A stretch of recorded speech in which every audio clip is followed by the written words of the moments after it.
Need your daily fix on mixed martial arts? We're going to kind of recap Bellator 155 from UFC 198. Who's who? Kind of a controversial decision. And who's not? I couldn't figure out why, and then it hit me. Well, don't you fret, because Golden State Media Concepts got you covered. Get your daily dose of MMA podcasts. Everything from the UFC, Bellator Fighting Championship, Extreme Cage Fighting, Invicta Fighting Championship, and so much more. Join us as we talk about some of the biggest names in mixed martial arts. We've got you covered here on Golden State Media Concepts MMA Podcast.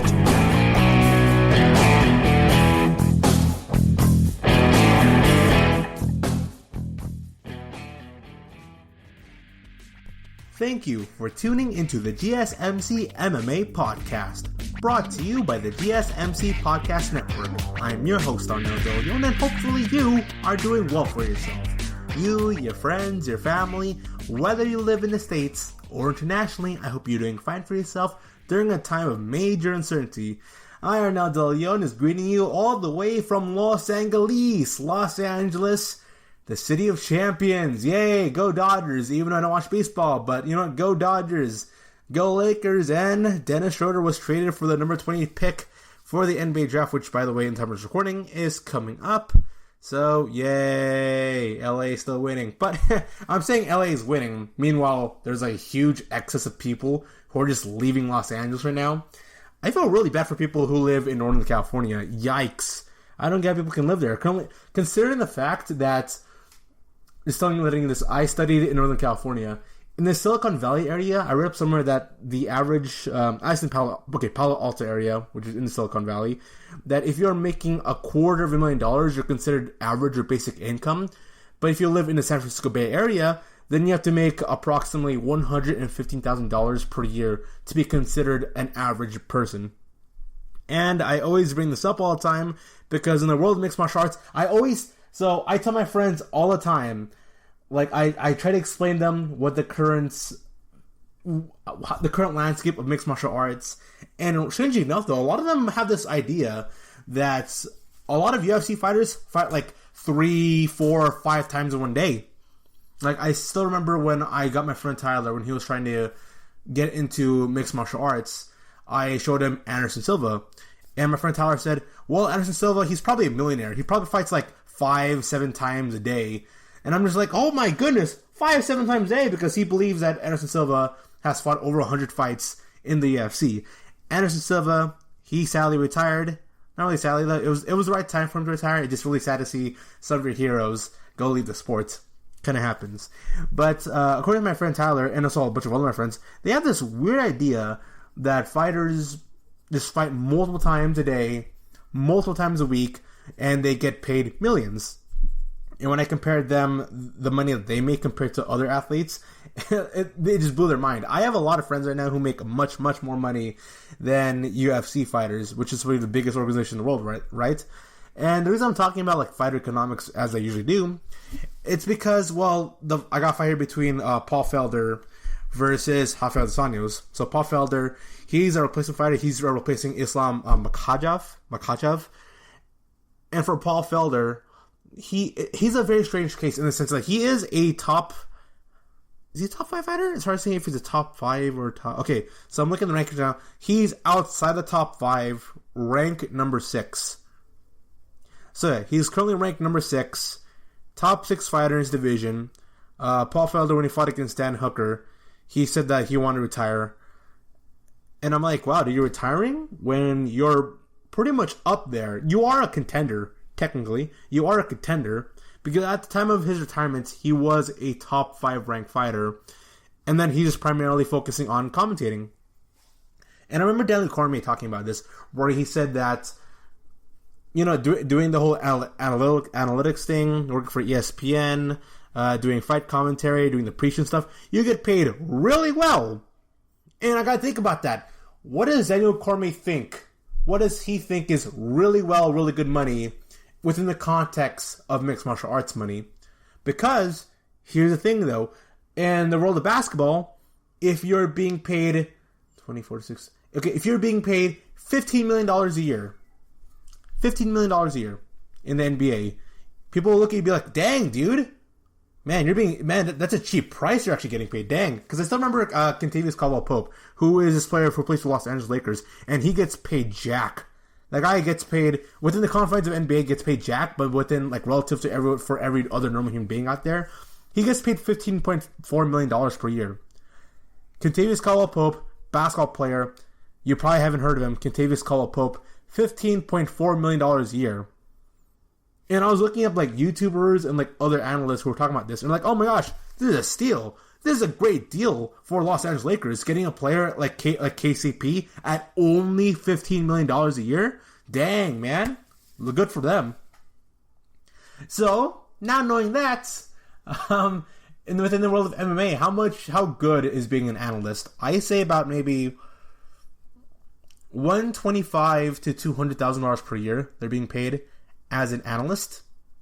I know being a news assistant gets you paid about $60,000 to $70,000 a year. And now if you're also a professional athlete going into it, though, you're probably being paid minimum six figures. I guess that's how it should be. You should be paid six figures to go do that job. But then again, what do I know? I studied in the Silicon Valley area where you're considered mediocre to be paid six figures in the first place. Strange. It's a strange world out there. Hopefully Paul Felder, he made a lot of money through this fight. Hopefully he got paid potentially maybe $150,000 to fight this fight. I mean, he had only a week's notice. They had a week's notice for this. And also, I think he had COVID. He had COVID on the first night of Fight Ireland. When it happened. Yeah, on the first night of Fight Ireland, he had COVID. But yeah, so he just had COVID. He was called to task to go replace another fighter. An impromptu fight. He had to go and weight cut for a week against one of the best fighters in the world, a former lightweight champion, and Hafiz Anjos. So, going to this fight, I'm like, oh my goodness. You know, I like Felder. He is a good fighter. He is actually a very underrated fighter. But there's no way this guy is beating RDA. He ain't beating Hafiz Anjos. And I'm right. Watching this fight here, I thought to myself, okay, so I do know that Paul Felder is a really good Muay Thai striker, but his grappling is kind of meh, and I think his grappling ability has never truly been tested in the frame takedown. So while Paul Felder, he knows that, okay, Paul Felder, he ain't the best wrestler in the world. We know that he prefers striking. Now there's RDA, Hafiz Anjos. So before Paul Felder, RDA was supposed to fight against a fighter who was a stellar wrestler. He went from fighting Islam, who fights Southpaw. He fights Southpaw and is a wrestler. Now, a week later, he has a week to prep over a fighter who fights Muay Thai, who fights an unorthodox style. Fights an orthodox style. And so RDA, despite the fact that he isn't really gonna implement that defensive wrestling game that he was training months for against an elite wrestler, he pretty much used his wrestling game onto Paul Felder here. Because in this fight, so really enough in the hype package, they're like, they showed RDA, and he was doing his interview. It was like, hey, I'm Hafiz Anjos. I am one of the best strikers in all of UFC. I will prove, yet again, why I continue to be one of the best strikers in all of UFC history. And then Paul Felder was like, you know what? Hafiz Anjos, RDA, he's a striker. I'm a striker. Let's have fireworks here. That's how both fighters pretty much put forward the fights. And then Paul Felder, in the prelims, he was saying, you know what? Even though RDA, he says he's a striker, I know for sure that the guy will attempt to wrestle, he'll attempt to grapple me just because he's been practicing his grappling and wrestling for months. He's going to try that. He's going to try some of that onto me.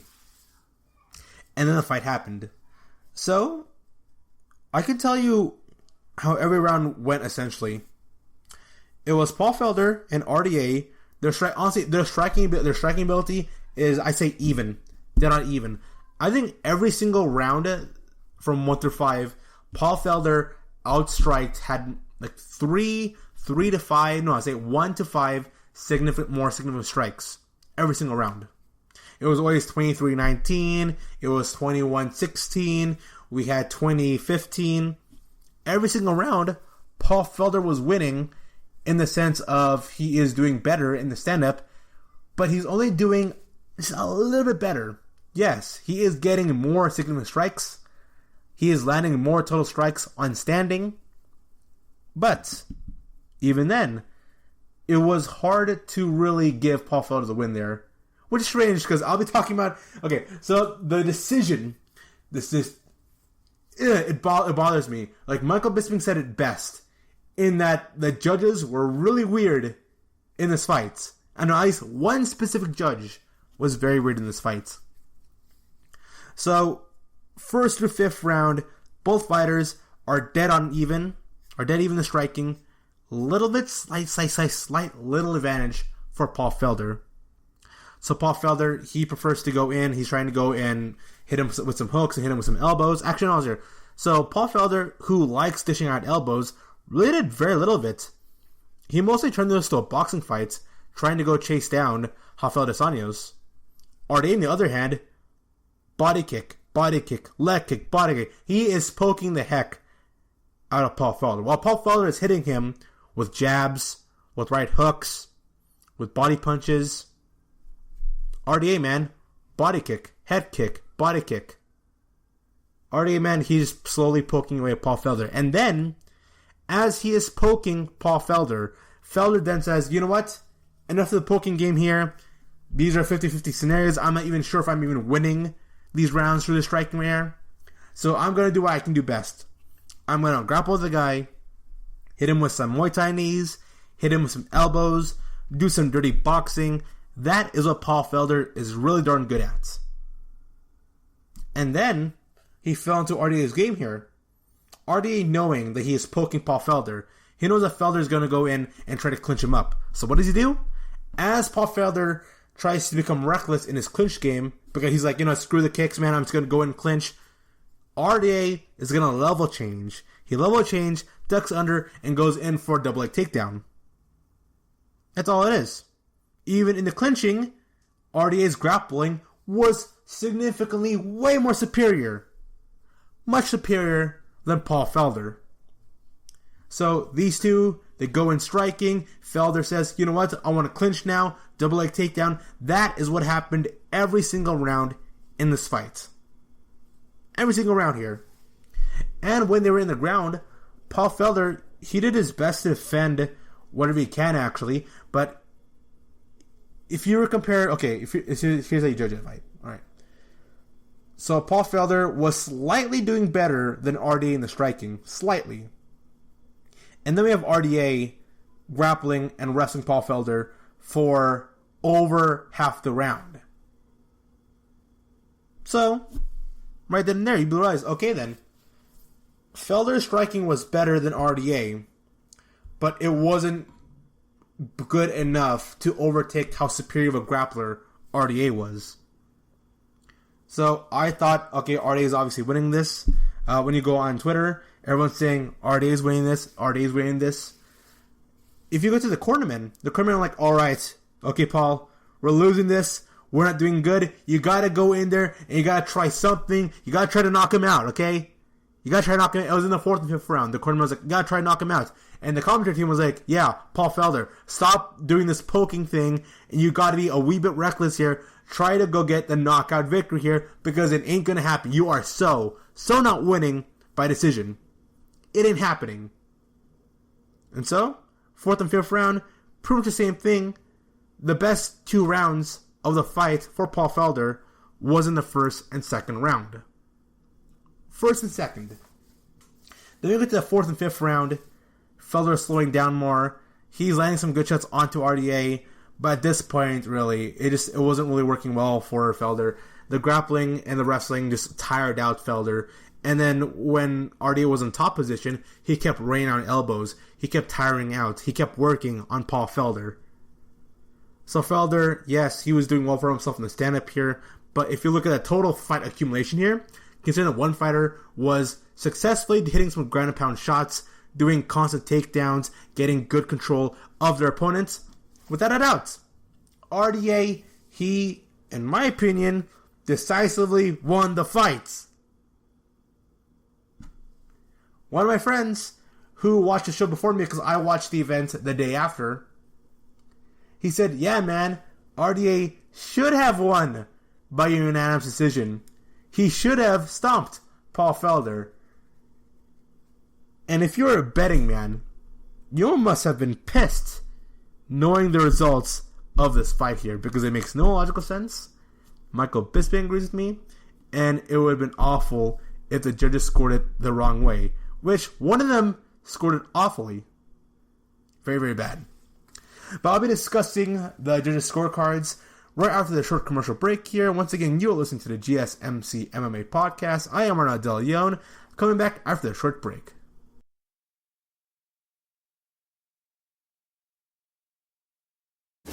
Check out the show built around the women of MMA. From the UFC to the extreme cage fighting, we got the fights covered. Listen. It's the Golden State Media Concepts Women's MMA Podcast. The latest news of upcoming fights, discussions of previous matches. Join us as we talk to and about the biggest names in women's mixed martial arts, past, present, and future.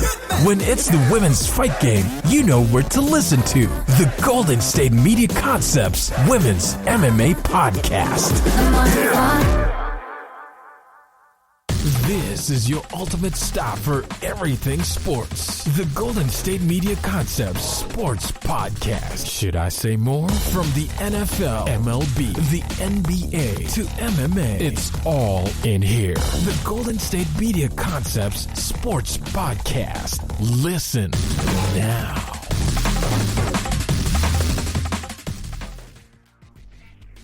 And we are back. I am discussing UFC Fight Night, Anjos versus Felder. And Anjos, in my opinion, and many other people's opinion, completely dominated the fight from first to fifth.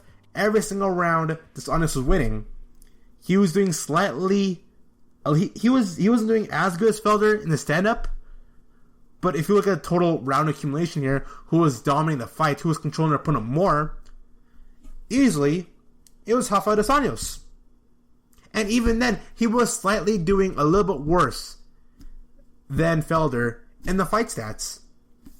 Every single significant strike, every single total strike, there was about a 5 to 7 punch difference, strike difference. So yeah, Felder here, he got 23 significant strikes. Well, RDA got 19. And he wrestled him. And that's how it is every single round. Yeah, Felder, he got 21 significant strikes, and RDA got 18. Alright, minus 3. But he controlled him for 3 minutes. Then we get to the judges' scorecards here.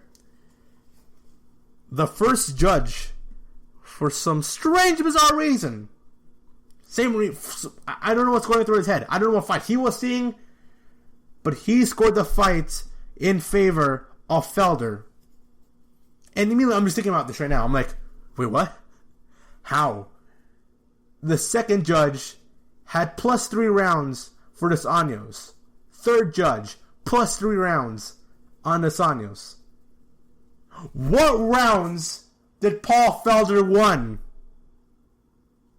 That one judge who scored in favor of Paul Felder. Are you going to tell me that Paul Felder won plus 1 more rounds than RDA? Which round was that? Which one? Because every single round here had Paul Felder being taken down and being grappled and getting some ground and pound in. Every single round. And the fight stats say that yes, Felder was winning in the striking exchanges. But it was little. Very little. A fighter who had plus 3 in significant strikes. And by the way, yeah, there are significant strikes, and yeah, you don't want to be hit by these guys. But even then, it wasn't so overbearing to the point that it was like, oh man, dude, like Paul Felder, he's rocking RDA with these hard shots. Yeah, he was rocking with some hard shots, but so was RDA. There was a plus 3, plus 5 difference among all these strikes. Plus 3, plus 5, and for some reason, this judge, I don't know what he was watching here, he said that, oh, Felder won plus 1 more round than him. How? Which meant, within the judge's eyes, he won 3 rounds. I don't know. I don't know what he was seeing. maybe Paul Felder won the first round. Maybe in his mind he was thinking, all right, Felder won rounds 1 through 3, and then he obviously lost 4-5. It's just agreed upon. Everyone agrees. RDA won the 4th and 5th round. The large majority agree that RDA won 3, 4, 5. I believe RDA won 1 through 5 because although Felder, he walked in from the first round not accumulating that much damage, neither was RDA. And here's the thing. I am a person who doesn't like... If a fighter gets a takedown in, that doesn't automatically mean they should be given the round. I don't think that's a thing. There's a fighter named Miranda. He fights not flyweight. He fights at... Is that flyweight? It's flyweight or featherweight. It's one of those divisions. So, Miranda, he's this guy who just constantly takes people down. He had his fight against John Dotson. Like, I think Miranda has the record for most takedowns ever in a round and most takedowns ever in a fight. Alright. And every single Miranda fight you see is him picking up people and power slamming them. It's entertaining. It's fun. But the problem with Miranda, yes, the guy is like an S+ tier rank guy in terms of takedowns. But he just can't keep his opponents onto the ground. He just can't. Like, if a dude has to have a record for most takedowns, then that must mean that other guy must have gotten out from the ground control. And so, like, Miranda is one of those fighters who I'm like, okay, yes, you had a takedown, good on you, but did you control him? And in the scenario here, RDA, now only to get a takedown in, the dude had well over 2.5 minutes of control time every single round. Every single round, 2.5 minutes of control time. And he was raining in some elbows every scenario he could get. It wasn't one of those things where Paul Felder, he was doing awesome in the ground defending himself. No, not really. He didn't do anything all that significant. Like, if you want a scenario where one fighter was doing well for themselves, you'd be like, okay, the fight before this, it not the co-main event, but it was Ashley Yoder and Miranda Granger.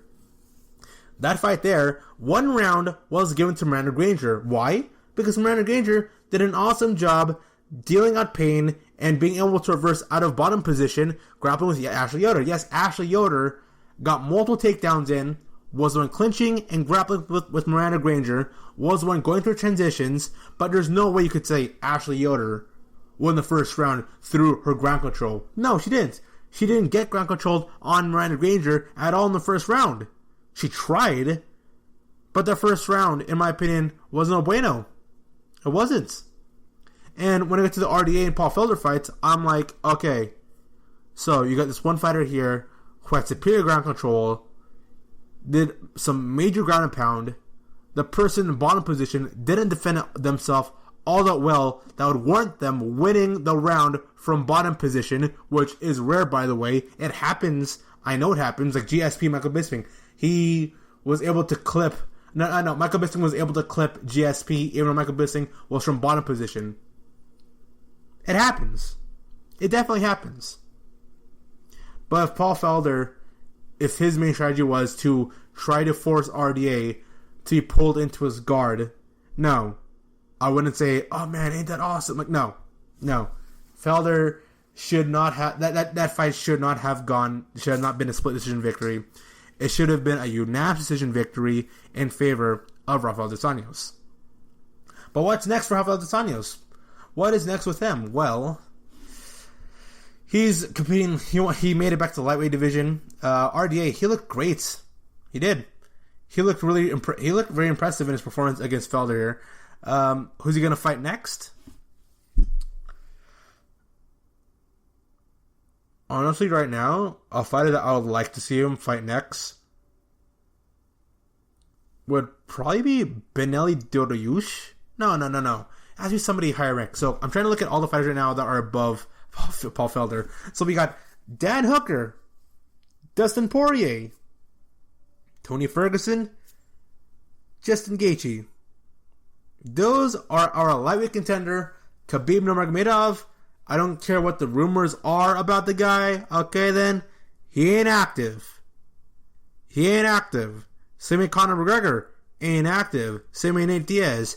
Ain't active. Jorge Masvidal, at this point right now, I don't consider him active at all. I just don't. I don't see him a guy fighting through the rankings here. I just don't see it. Even if he fights in a different division, but I don't see him like moving up anytime near the rankings. But we have Khabib, he gone. Conor, he gone. Ferguson, we saw Michael Chandler. Don't forget that. And so RDA, a good matchup for him would be Hooker Poirier. Those are the two fun matchups there. We're really, ironically enough though, I think there was a call out for Michael Chandler to fight against RDA. But Michael Chandler was like, you know what, man? No, I don't want to risk that fight. I don't want to go fight a dude under 5 days' notice, man, when I'm super close to getting title fights. Alright. Understandable. Ironically enough, the commentator team were making fun. They didn't specifically say Michael Chandler, but they were like, oh man, Paul Felder here. He had 5 days' notice, and he had to go train really hard to fight against RDA. Not many fighters would do that. That's what makes Paul Felder great. There are other fighters out there who declined, who don't want to take the risk. It's mostly Michael Bisping who's saying this, but there are some fighters out there, like Michael Chandler, who don't want to go take the risk and fight somebody in short day notice. I don't blame Chandler here. But the lightweight team right now, I have no clue what to expect. Here. I'm still waiting on Charles Oliveira, who right now has just, his complaints are, they're rational, understandable, but right now you got fighters out here who want big money fights. I mean, it's so confusing. You got Michael Chandler, who obviously wants to have, fight against a top guy in the lightweight division, or just get a title fight immediately. I think Michael Chandler believes he wins one fight, title fight, and the one fight he has to fight against has to be Poirier, Ferguson, or Gaethje. I don't think Chandler wants to fight against a Dan Hooker. I don't think Chandler wants to fight against Paul Felder. I don't think Chandler cares about fighting someone like Charles Oliveira. And I know people make fun of the UFC for bullying fighters into... I know like Dana White in the UFC brass, they bully fighters. It's like, hey man, you better go fight this guy here. But that's how it should be. That's how it should kind of be. In the sense that if it makes sense within the rankings and you decline to fight, you should be deranked. I am sick and tired of having fighter A be like, I don't want to fight against that guy. Why not? Because that guy can beat me. No! What? Why do you deserve to fight against a high-ranked fighter if you yourself don't even have the confidence to fight against a low-ranked guy and decisively beat them? If you are as good as you think you are, you could easily beat the low-ranked guy. And yes, low-ranked guys, this happens. It's the reason why Jennifer Maia is now the number one contender against Antipchenko, because it was not Caitlin Chikagian. It was it's not Caitlin Chikagian. Joanne Calderwood. So Joanne Calderwood, like, she took the risk. I have huge respect for Joanne Calderwood here, but she took the risk, gave up her number contendership spot to go fight against Jennifer Maia. Jennifer Maia then overtook Joanne Calderwood. I get it. It happens. But Michael Chandler, though, he can't... Chandler, Ferguson, Poirier, they can't be like, oh, well, I don't want to go fight that guy. Then decline it. Then, no, they should be deranked. You should. I think every single day, I'm seeing news on Poirier, McGregor, Ferguson, Chandler, and I'm just like, let's just have a fight going. Let's just have a fight. And yes, I do know that McGregor-Poirier is currently in the works. But at the time of this recording, there is no official date. Ferguson, he's challenging fighters here, but he doesn't want to fight against Michael Chandler because Michael Chandler is an unranked guy. The only fighter here who seems like he's totally game for anything would have to be Justin Gaethje. Like Gaethje and Dan Hooker, but fighters like Dan Hooker and Charles Oliveira, they are good enough to fight against fighters like Poirier, Ferguson, Gaethje, Michael Chandler. Actually, ironically enough, Dustin Poirier, he defeated Dan Hooker. Good on him. But Charles Oliveira, when will he ever be given any opportunity to fight against the top guy? When will that happen? You know what? I want Charles Oliveira against Michael Chandler. Book it right now, Dana. I want to see that fight. You know why? Because that is the exact type of fight Michael Chandler would not want to be in. He's fighting against a guy who is not top 5 rank, who is good enough to beat guys who are part of the top 5, who is super dangerous, can beat you in every facet of the fight game, whether it be striking, kickboxing, Muay Thai, Jiu-Jitsu, wrestling. Michael Chandler would be like, I don't want to fight against Charles Oliveira. And I agree with Charles Oliveira's assessment in that he says that fighters in the top 5 are ducking him. And I agree. I don't have any proof that's actually happening, but I kind of agree with Charles Oliveira here in the sense that he is way too dangerous of a fighter, and you don't want a top 5 fighter to be like, oh man, dude, I don't want to fight against Oliveira because I'm going to lose my ranking here. I know all these politics right now are just bugging the heck out of me. Politics in general has been bugging me for the longest time here. I'm hoping that we get a proper lightweight champion, hopefully, by spring of 2021, because I am sick and tired of championship belts being vacated, and I want to know who are the best who is the best fighter in each division. That just gives me more clarity whenever I try to introduce my friends into UFC and mixed martial arts. You're listening to the GSMC MMA podcast. Come back right after a short break here discussing UFC Fight Night. See you soon.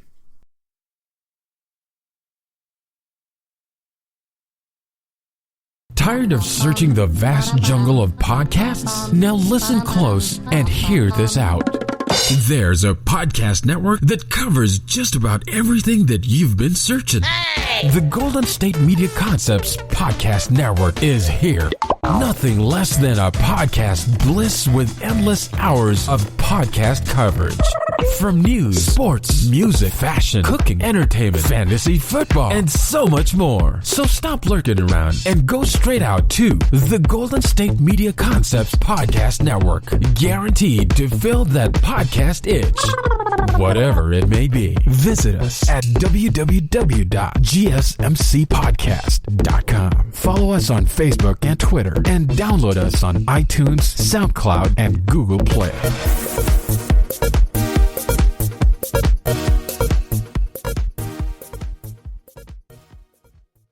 This is your ultimate stop for everything sports. The Golden State Media Concepts Sports Podcast. Should I say more? From the NFL, MLB, the NBA to MMA, it's all in here. The Golden State Media Concepts Sports Podcast. Listen now.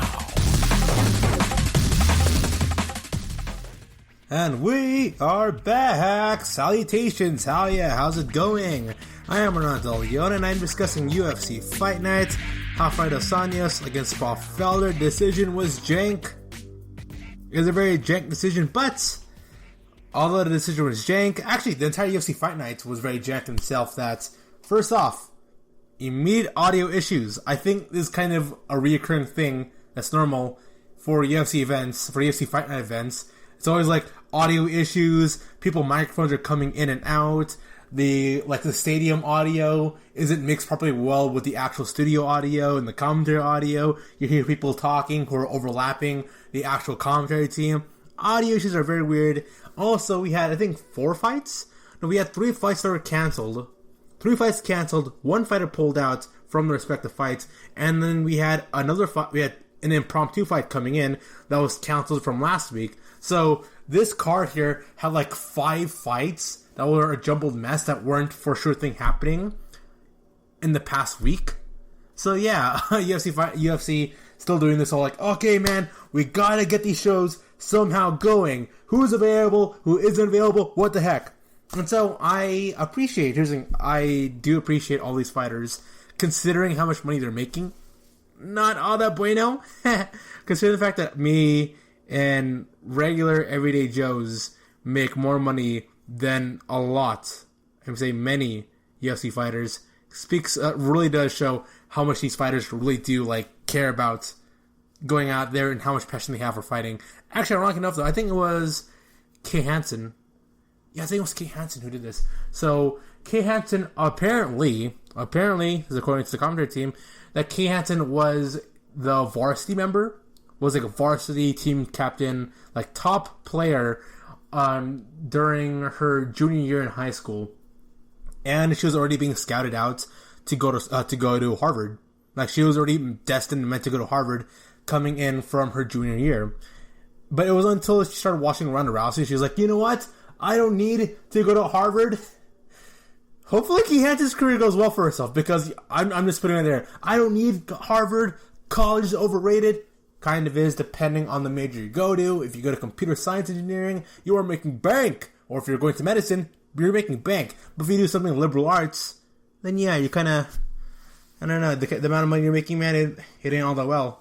I can tell you right now. I don't have a liberal arts degree. I have a degree in broadcast journalism, which does open the door. But in 2020, all those doors are closed right now due to COVID. Whatever. But Kay Hansen, she could have went to Harvard, probably graduated, getting a meat job, being paid immediately 6 figures. But now it's no, I want to become an MMA fighter and get paid $30,000 or $40,000 per year now. No, I think she gets paid $35,000 per fight, and she fights about 2 times a year, so she's being paid $70,000.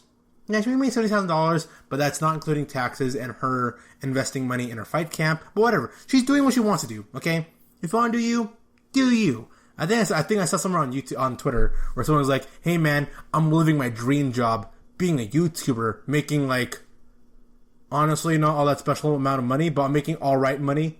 Yay me." So, whatever you want to do you. But, let me talk about the rest of the fight card here. We had, sorry if I butchered his name, we had Abdul Razak Al-Hassan versus Khaos Williams. And I am not joking. That is his name. First name, Khaos. Khaos. And his nickname is the Ox. And I'm so upset about that, because I thought immediately this guy should be Khaos Williams. I know, there's already Colby Covington, who already has a nickname Khaos. But even then, it's a perfect opportunity. Why can't you do Khaos Williams? So you go get double the chaos then. And I'm telling you right now, this fight here was the big wow fight of the entire card. This fight here, this fight stole the show. It did. And not because it was an epic scrap battle between two fighters. It was an epic fight off the basis Joaquin Buckley's reverse Enzuigiri knockout was epic. So Khaos Williams here. I put on my notes here. Khaos Williams. Wow. So Williams, he feints in with a left, then gets a right hand, 1-punch knockout. He knocks out Al-Hassan 30 seconds into the first round. 30 seconds. He did 2 moves in grand total. 2 small leg kicks. Small minuscule leg kicks. Feints in for a jab. Ducks under. Right overhand. Knocks him out. 1-punch knockout. And dude, I'm telling you right now, dude, Khaos Williams, I think he's only 25 years old. He's only in his mid-20s, or he just got to his mid-20s. This guy is going to be a monster. He's going to be here. Now, hopefully, he's not, Uriah Hall. I'm not bashing on Uriah Hall here, but the problem with Uriah Hall was that Uriah Hall had all this potential, but never really went anywhere. Khaos Williams, this guy, if he lives up to his potential, he is a future world champion. Khaos Williams, 1-punch knockout. A knockout that was so badly, the guy went stiff for well over 12 minutes. Bang! Knockout hit! Khaos Williams. He's like, yeah! Then you hear Bruce Buffer, winner this fight, Khaos Williams. And so while his arms are raised in the air, you can see on the left side of the screen, kind of in the background here, you can see the corpse of Al Hassan. Khaos Williams, he exits the cage. You can still see Al Hassan's body there. You see like 8-10 people hovering over Al Hassan's body. Michael Bisping's like, yep, great performance there by Khaos Williams. There's Dana White giving him a fist bump. And, yep, Al Hassan still not moving. Yikes. And then Khaos Williams, he then does the interview. Then after the interview, you still see the corpse of Al Hassan. And you can see, like, all these people just, like, carrying what's left of this guy's body out the cage. It was frightening, man. Oh, my goodness. This is a battle between two knockout artists, and one guy just hit first. Wow, put your stock right now on Khaos Williams, and I would love to have a fighter be like, your world champion is Khaos. Like, dang, dude. Your parents must have been, really cool then. I think that's what I'm gonna do. Actually, I told like my ex-girlfriend about this. Where it's like, oh man, dude, we're gonna name our kids Alistair. Like, why do you want to name our kid Alistair? Because if his name's Alistair, he'll be cool. He'll be, and like, we're gonna feed him a lot of food, and he's gonna go and be the star linebacker, the captain on the football team, Alistair De Leon. And she thought like, man, that's kind of a little lame, and then we broke up, but whatever. So. We didn't break up because of the Alistair thing, but she did think the Alistair thing was really dumb, though. I think Alistair's a really cool name, but that's just me. And so, going to the fight card here, I'll be talking about each fight here for the rest of the podcast. We have Ashley Yoder versus Miranda Granger. In this fight here, I put down a web of locks and ground grappling, because this fight was so...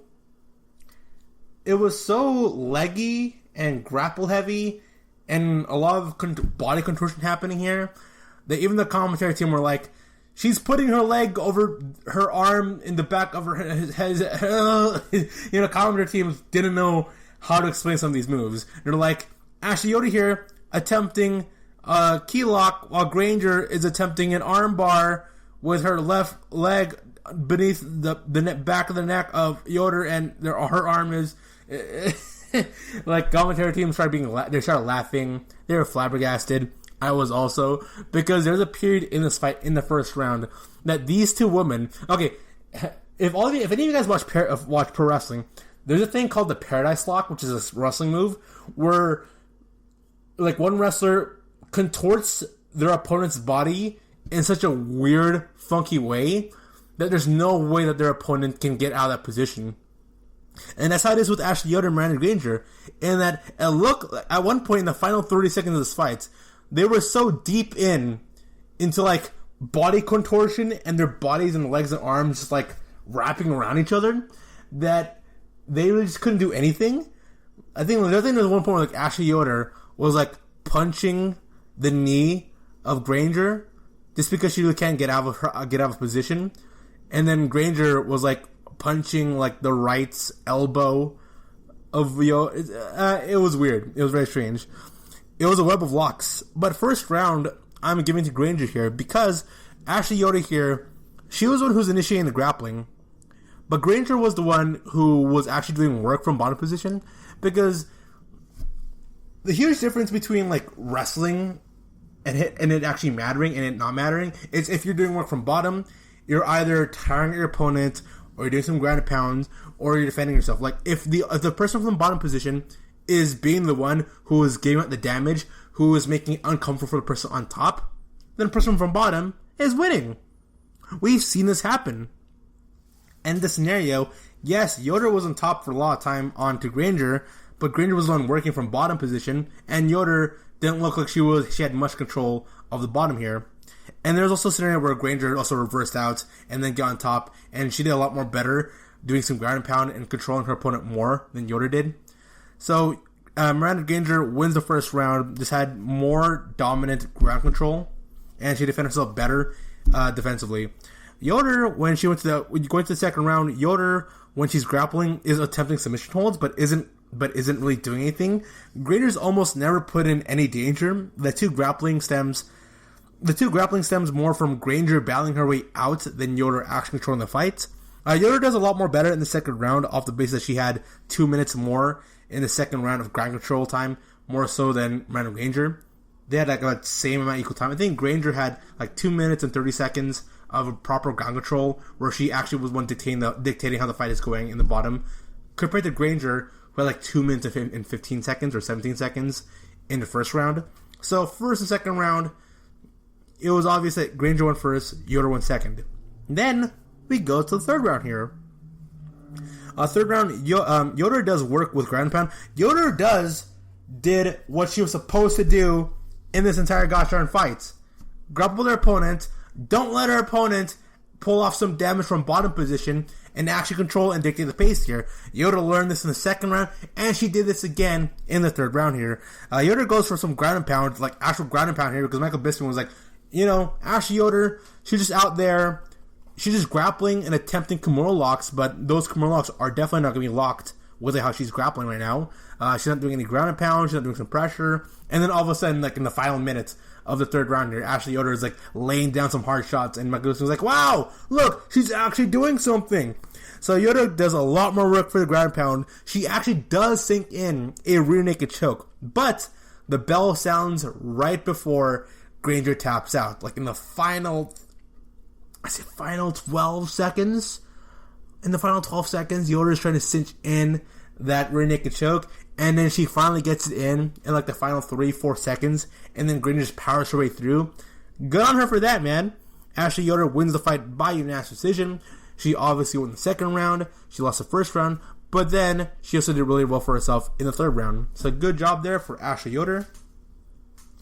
And then, oh yikes! All right, we have Sean Strickland versus Brendan Allen. So this fight, along with the Kay Hansen fight, in my opinion, might be the two best fights of the night. So the Khaos Williams one, that fight was like, wow, oh my goodness. Felder versus RDA was like, okay, this is an important fight here, but RDA is obviously winning. But then Sean Strickland and Brendan Allen, as a back and forth contest that was very exciting, that was back and forth, that had a lot of excitement to it, that had a proper narrative and story going on here, along with the Kay Hansen versus Mckenna fight. These two fights were, in my opinion, the two best fights of the night. Depending on who you are, you might say Strickland. Strickland had the second best performance of the night, or you might say Kay Hansen had the second best performance of the night. No. Corey Mckenna had the second best performance of the night. But these two fights really stood out more than anything else in this card here, and I'll be discussing both of them right after a short commercial break here. You're listening to the GSMC MMA podcast, discussing Sean Strickland versus Brendan Allen, and also the battle between two 21-year-olds and Kay Hansen and Corey Mckenna, right here at the GSMC MMA podcast. Want to know the latest in soccer? Then listen to the Golden State Media Concepts Soccer Podcast. From MLS, the World Cup, and the Premier League, we've got you covered. The latest updates, the hottest matches, and news on the league's top players. It's the Golden State Media Concepts Soccer Podcast. David Beckham scores the goal to take England all the way to the World Cup finals. Listen now. And we are back. I am discussing UFC Fight Night, that's Anjos versus Paul Felder. A night full of action. One of the standout fights here was Sean Strickland against Brendan Allen. So Allen immediately throwing in a series of body kicks and leg kicks and high kicks. Allen, he's throwing all these leg kicks, but he's fighting this guy in Sean Strickland. Sean Strickland, he fights very unique in the sense that he doesn't pull any of his punches. He doesn't. It's like, okay, like in Rock'em Sock'em Robots, so imagine Rock'em Sock'em Robots, but you half the distance between the robots going up for the uppercuts, and so they're barely moving their arm, but they're still connecting, but they're not swinging it back, or there's no momentum going in towards that punch. And that's how it is with Sean Strickland. It's like his arms are in front of them, and he barely cocks it, or tries to, every time if you think of someone fighting, you're always thinking like, okay, the guy, his arm is like behind his head, he's going to push in with all his momentum and throw a hard punch. No, not this guy. This guy, his arms are like, they're like a foot away from him. And then he's like, it's kind of Conor McGregor. Because here's one thing you know about Conor McGregor, is that he never pulls his punches. He just like puts his arms out there and it's like connects you with it. And that's how it is with Sean Strickland here. He fights very strange. Like, he's just hitting you with jab, nothing but jabs, and just primarily jabs. That dude ain't going for uppercuts, he ain't going for hooks, he ain't going for body punches. He's just primarily hitting you with jabs. And then, like, these jabs hit really hard. And so, like, they don't look like they're actually doing anything. In the like, if you're a boxing coach, like, if my boxing coach saw Sean Strickland fighting, he'd look away with disgust. But surprisingly, Strickland here, he was doing really well for himself. Strickland catches a leg kick, Strickland catches a leg kick from Brendan Allen, gets a leg trip in, then moves to the guard of Allen. Strickland is trying to get some ground and pound in, but Allen is doing a really good job defending himself. Strickland is wearing down Allen, putting all his weight in. Allen tries to get up, but Strickland has him at a waist lock and is pressuring him onto the cage. Allen escapes and throws an immediate leg kick. Strickland is getting confidence and is more willing to throw in more punches, but Allen barrels his way through. He goes to Strickland, starts attempting more punches, more so than leg kicks, in the second half of the first round. So it was leg kick by Allen. And then when he starts getting caught by Strickland, it then became a boxing match. So, in my opinion, Strickland won the first round. His striking, he landed more significant strikes than Allen. So Allen lands a nice right hook, but Strickland responds with a 2-punch combination. Allen is eating these shots from Strickland. Strickland clinches with Allen, then proceeds to land into some more jabs. Both fighters are laying in heavy shots. This is a pretty back and forth even match. First round barely goes to Strickland. Even Allen almost gets a knockdown on Allen with his jabs, but Strickland is landing more strikes. Michael Bisping said it best, in that Allen just isn't doing any feints at all. He isn't. It's like he's all offense, no defense, no feints, no head movements. It was like very strange. Like, a really good counter striker can spot all the openings for Brendan Allen. And Michael Bisping was like, "Hey, I don't get why Allen isn't moving his head, or he really isn't shifting his body all that much. He's like getting hit by Strickland, and he's not making any adjustments." And as he was saying that, Strickland continues to land more straight jabs. Allen is dazed and confused from all these jabs. He's not ducking, he's not moving. Strickland, on the other hand, he is moving, he is bobbing, he is weaving. Strickland continues to land in some shots. Sean Strickland wins via KO in the second round. A very good performance there by Sean Strickland. Sean Strickland is deceptively very strong. His punches don't look all that impressive, and people would say, "Oh man, his form looks awful." But you know what? He gets the job done, so good on him for that. And then a fight that, in my opinion, is the best fight of the night. We had Kay Hansen against Corey Mckenna. Both these women are 21 years old, so together they're 42. And I think they mentioned that Nate Diaz and Robbie Lawler, when they fought, when they were young, they're like 42 years old. And so this has to be one of the youngest fights ever in the UFC history. So this fight here, very even striking. Very even striking. Hansen is a bit stronger in the clinch. Hansen gets a takedown in and gets onto the back, but really doesn't do much by the end of the round. First round goes to Hansen due to landing more punches and landing more significant strikes and impressive knee and clinch strikes. So although both these fighters are just duking it out, throwing everything they can here, because of those... there are a lot of 50-50 exchanges here, but on top of all the 50-50 exchanges where you could say, oh, one person won that fight, one person won that scenario, one person won that exchange, there was more exchanges in favor of Mckenna than it was for Hansen winning in those bouts, winning those in those exchanges. So first round, I get to Corey Mckenna. We go to the second round, even striking yet again. Hansen gets in a takedown, then gets on back yet again.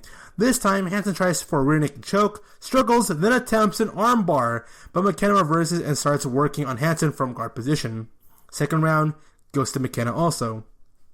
Mckenna is landing some accurate counter left jabs to nullify Hansen's offense. Both fighters are trading in shots, even striking. Hansen gets her second takedown in Hansen gets her second takedown. Mckenna is laying in some heavy elbows from bottom position. Once again, I love it. I love it when fighters from bottom aren't like, oh man, I got taken down, I'm being wrestled. I'm just going to give up right now. I'm just going to, I'm just going to cover up and hopefully the referee's going to stop this. Like, no. I respect fighters who continue to fight from bottom. And Mckenna throwing in some elbows obviously dazed Hansen, because Hansen went from like, yeah, take down, ground and pound, to like, yeah, take down. Oh no. Full guard. I'm going to cover up. Like, Hansen was covering herself up even though she was on top position. That's how much damage Mckenna was doing.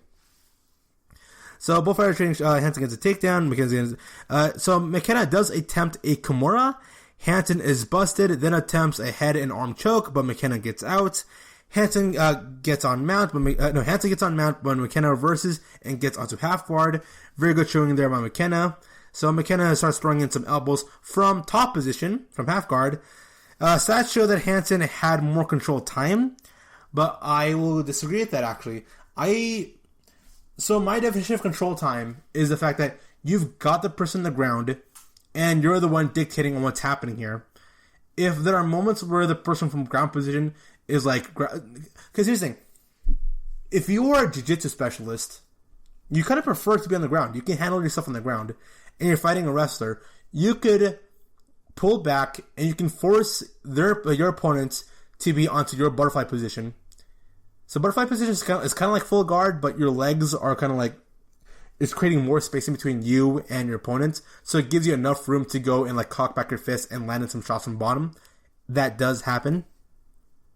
But although it's a good position for a jiu-jitsu fighter, the person who's recording the stats will be like, alright, so even though the person on top is easily getting beaten up here and they're not doing well for themselves, they're on top, so technically more ground control. No. That's no bueno. Hansen, she didn't have all that much ground control. She really didn't. Third round, I pick McKenna. And Corey McKenna wins this fight by unanimous decision. I put down here, it is a great match. This was, in my opinion, the best fight of the entire night. I thought this was the most back and forth, even fight between all the fights in this entire card. It was exciting from beginning to end. Both women, man, they're tanks. It bewilders the heck out of me. It is stunning to know that both these women are 21 and 21 years old. And then after the fight ended, you can hear the commentary team be like, can you believe both of these women? They're laying it all out there. They're putting it all out there. And they're still super young. They are both unranked prospects. They're both unranked prospects competing in the strawweight division outside the top 15. And you know what? The strawweight division, both the strawweight division and the fight division, has a lot of good prospects. From Mackenzie Dern, Amanda Ribas, Maria Agapova, although Agapova lost, she's still a good prospect. Shanna Dobson's still a challenger, even she's a tough hombre, a tough competitor, even though she's unranked. We have a stacked division and the strawweight division. We've got two great prospects here in Corey McKenna and Kay Hansen. And here's the thing.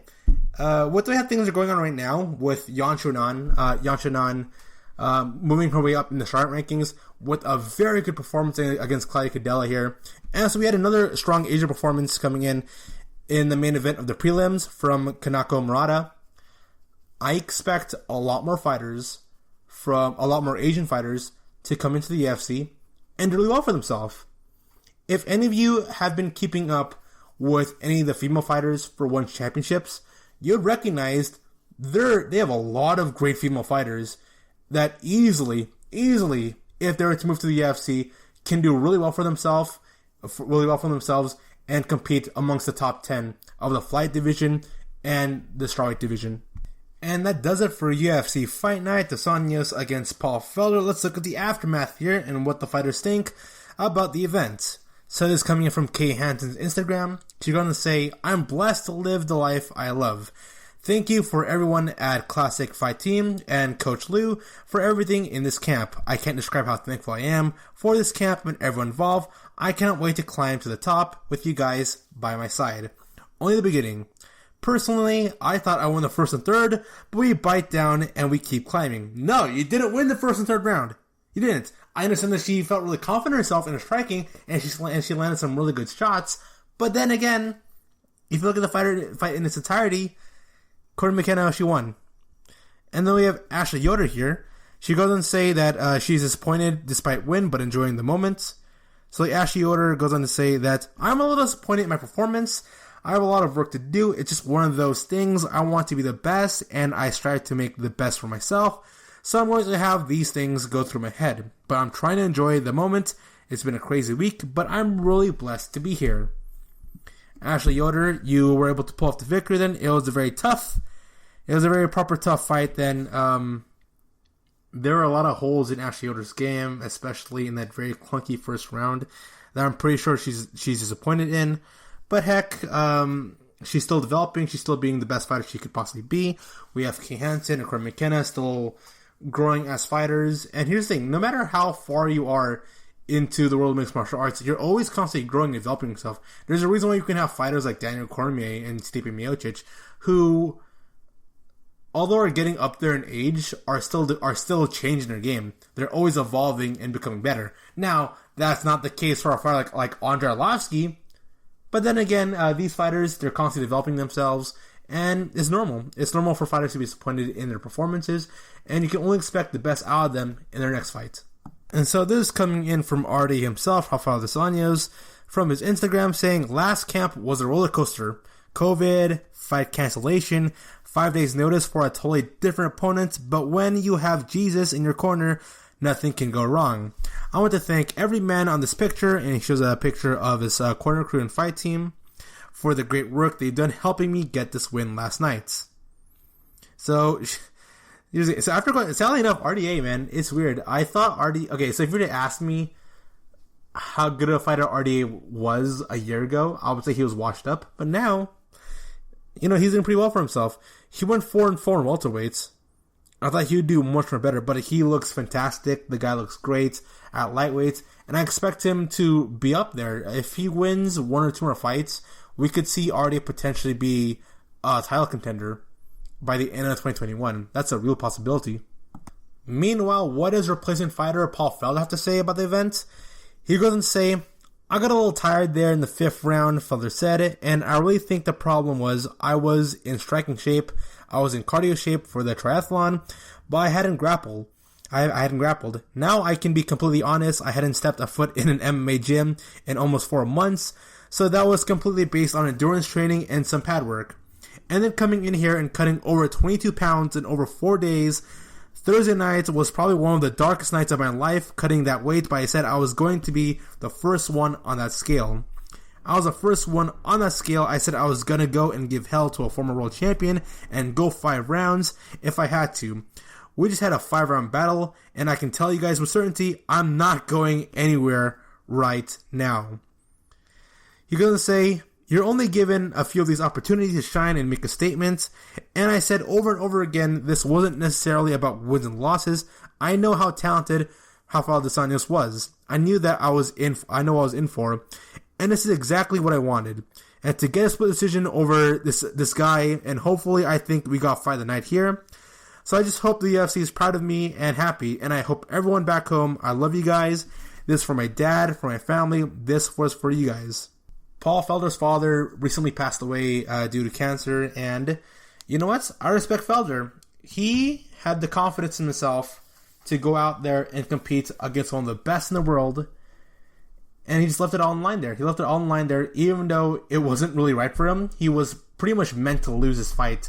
He still went out there. He performed at the highest ability. He saved the card. Good on for Paul Felder. And I wouldn't be surprised if he is kept on the good graces for Dana White and the UFC brass coming from this one fight.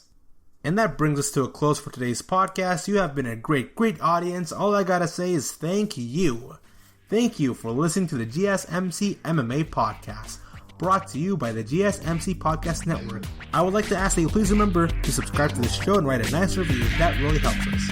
Also, you can please follow us on Facebook, Twitter, and Instagram. Thank you, and have a good night. You've been listening to the Golden State Media Concepts MMA Podcast, part of the Golden State Media Concepts Podcast Network. You can find this show and others like it at www.goldenstatemedia.com. GSMCpodcast.com. Download our podcast on iTunes, Stitcher, SoundCloud, and Google Play. Just type in GSMC to find all the shows from the Golden State Media Concepts Podcast Network. From movies to music, from sports to entertainment, and even weird news. You can also follow us on Twitter and on Facebook. Thank you, and we hope you have enjoyed today's program.